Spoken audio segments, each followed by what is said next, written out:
السلام عليكم، واش اخباركم؟ نتمنى تكونوا بخير وعلى خير اليوم.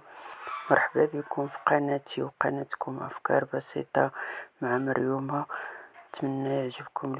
تنساونيش بلا لايك والتعليق الزوينة ديالكم. الصالة نصرين. اليوم بشيلني مسؤولية كتير كتير كبيرة، أكبر حتى من المسؤولية اللي كنت أنا فيها. شكرا جزيلا. تم إلغاء الحفل ديالها بمصر لظروف وأسباب.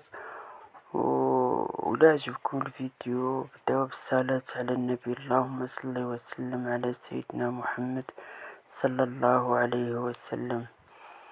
ما تنساونيش بالتعليق الزوينة ديالكم بلا لايك ديالكم وبالاشتراك باش يوصلكم كل ما هو جديد في القناة. السلام عليكم ورحمة الله تعالى وبركاته.